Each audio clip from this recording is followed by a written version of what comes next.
hilarious movie. In the opening scene, a drunk woman is crying to a religious totem pole because she hasn't been touched by a man in a long time. She hits the pole's face, breaking a piece of wood that looks like a nose. Suddenly, lightning strikes, making the nose erect. Several naked men come out of the wood and grant her the wish all night long. Years later, the emperor of an Eastern Korean region is telling the story to a councilman. The broken piece of the nose has been a valuable artifact ever since, but the emperor accidentally touches it seductively, triggering its power. A few minutes later, the councilman and the emperor limp out of the chamber. The emperor throws the nose into the streets, scared that it will be triggered again. Eventually, it is found by a woman who wonders what the nose is used for. All of a sudden, the village is surrounded by half-naked men who grab every adult they can to make love. They don't even spare the poor animals and leave the village a mess. When everything calms down, an old priest performs a ritual on the sacred nose. It is put into a wine bottle and buried deep into the ground. Everyone in the village promises to never talk about the incident again, and it is soon forgotten. Then, we are introduced to a town in the northern region where the women are the breadwinners of the family. They make all the important decisions while men are expected to take care of the babies and do household work. In this village, the primary responsibility of a man is to satisfy their wives every night for hours. For the same reason, all married men are constantly tired and cannot work outside of the house. Lucky buggers. One day, a group of thugs from another village are enjoying a meal at a local restaurant. They pick a fight with Bion, a guy in his 20s who sells rice cakes for a living.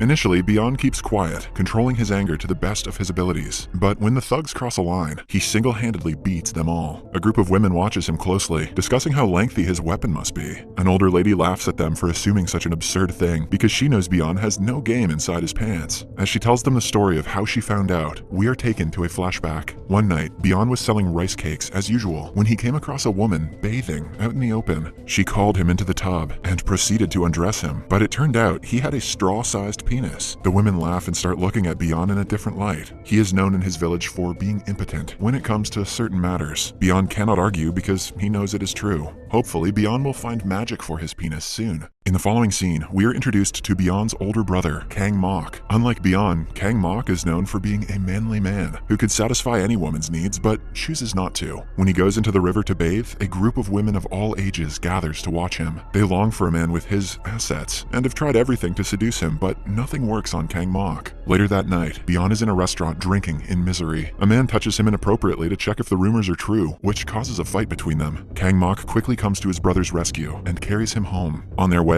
they encounter a woman named Dal Gang dancing on a bridge. Mesmerized by her beauty, they fall into the water. She walks away right after, but her performance keeps playing in both of their minds. While drying their clothes, Kang Mok recounts the day when his brother's genitals shrunk because of a mistake. What most people don't know is that Bion was born with a normal penis, but when he was 19, his pants lit on fire and took his underwear with it. To stop the fire, Kang Mok repeatedly kicked him in the nuts. It saved Bion's life, but confirmed that he will never have a child. The brothers' relationship hasn't been the same since the incident, but no matter how much they fight, at the end of the day, they always have each other's back. Too bad they don't also have each other's penis. The next day, Bion overhears a bunch of guys talking about Dal Gang. She just moved to the village, but has managed to catch everyone's attention. Rumor has it that she bathes in the river every night at 8 p.m. The group decides to watch her later that day. Bion also joins them and is made fun of since he can watch beautiful girls all day long, but cannot do anything about it. Soon, Dal Gang arrives and blows them away with her beauty. She accidentally loses her sandal in the water, and the men jump, hoping to be the one to help her. At last, she gets the sandal herself and walks away. The next morning, Dal Gang wakes up to a box of food outside her hut. She devours it, thankful to whoever put it there. Later that day, she catches Bion placing a similar box, this time with flowers, in front of the hut.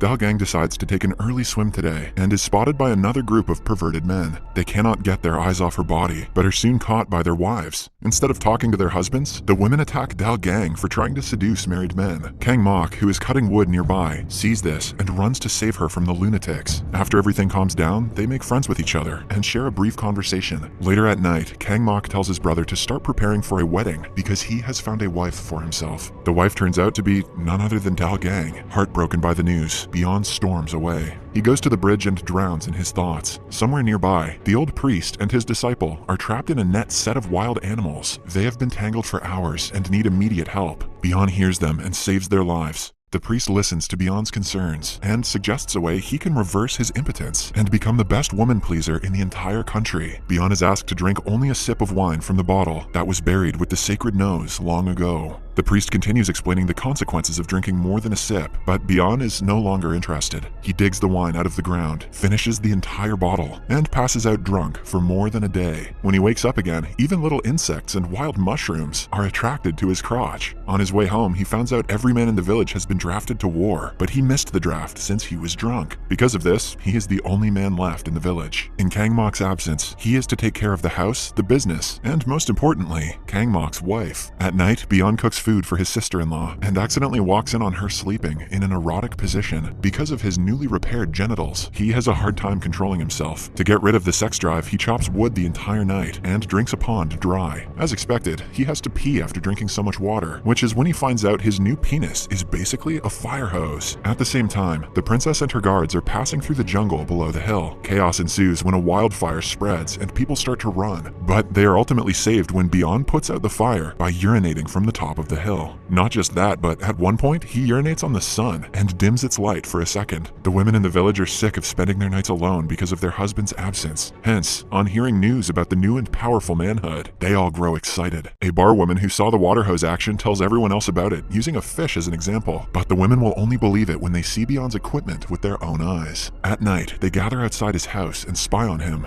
The man seems to be juggling a piece of cloth, but both his hands are by his sides, and his legs don't leave the ground. The group's suspicions are proven to be true when Bian turns around, displaying himself in all his glory. The next time Bian goes out to sell the rice cakes, he encounters several women trying to seduce him. Some are more subtle, while others flash him directly. Still, Bian keeps his stance and controls himself. One night, the barwoman loses her patience and breaks into his house, determined to make love to him. Bian senses her attraction and claims that she cannot handle him. In retaliation, the barwoman laughs because she has been with more men than there is hair on his head. Bian takes it as a challenge and rocks her night. The noise wakes the entire village, and in a few minutes, a crowd of women comes to his house, waiting for their turn to get in bed with him. When he is done with the barwoman, she gets a nosebleed. She proudly claims that she will need at least 10 business days to recover. One after another, every woman in the village is pleased by Bian, but his stamina never runs out. He doesn't differentiate between the young and the old ones, and treats them all with the same amount of love. By the morning, he has had intercourse with every single woman in the village, except Dalgang. In the next scene, the princess tells the emperor about the unnaturally long genitals in the town. The emperor makes his guard kidnap Bian and bring him to the palace. "Let me get a look at this dick," says the emperor. He is then given a chance to free his brother and bring him back from the war. All he has to do is participate in a weightlifting competition and win. But the kick is that he cannot use his hands to carry the weight. Bian accepts the challenge and goes against the champion of the lifting competition. Initially, he struggles because he isn't aroused. The princess realizes this and gives him a push by eating a banana seductively. After watching her, Bian hoists several kilograms of weight and wins the competition. As promised, the soldiers go to the war zone to bring Kang Mok back, but they do not find him, which means he must have died. Depressed about his brother's death, Bian refuses to talk to anyone, making the women thirsty for his love again. They try to catch his attention time and again, but nothing works. Simultaneously, the village is hit by the worst drought of the decade. The scarcity of water and food makes Dalgang sick. After a week of fighting the disease, she is on the verge of death. No doctor has a way to save her, but one day, Bian calls a spiritual monk to his house. The man suggests that the only way to save Dalgang is for someone to make love to her. Since Kang Mok is dead, he thinks it won't be a problem for Bian to take responsibility. Bian thinks about it for hours before finally making love to Dalgang at night. Like the monk had predicted, she feels a lot better the next day. The old priest and the emperor are worried about the drought that is starting to kill people from starvation. The priest reveals that the sacred female bear who lives in the woods is not happy with the people of the empire. Hence, she has brought drought upon them as punishment. Time for Bian to diddle that bear. To satisfy her, one must sacrifice their life to her. Back in the village, all women get sick at the same time, including Dalgang, and find out they are pregnant with Bian's children. At the same time, their husbands return from war, but are not told about what happened in their absence. A few days pass, but the women are no longer satisfied with their husbands' sex drives. Then, one day, Kang Mok returns from the war, revealing that he lost a leg. The men also discover that their wives have been impregnated by Bian. Unable to face his brother and everyone else, Bian volunteers to be the sacrifice the village needs to end the drought. The women weep at the loss of such a magnificent man, but the officials have already made the decision. Bian enters the cave with the bear and waits to be attacked. Some time passes, but the rain never comes. Everyone assumes that the ritual failed and that Bian sacrificed his life for nothing. But then, we see Bian making love to the sacred bear, satisfying her in a different way than the priest wanted him to. The plan works, and the village is blessed with heavy rainfall. The scene then cuts to a few years later. The tale of the legendary Libido is still narrated around the country. Beyond's sons have grown up and have inherited water hose power from their father. In the last scene, the princess is on a boat telling her friends about the time she met the one and only sexual legend. The man rowing the boat turns around and reveals that he is the said legend. That boat is gonna rock.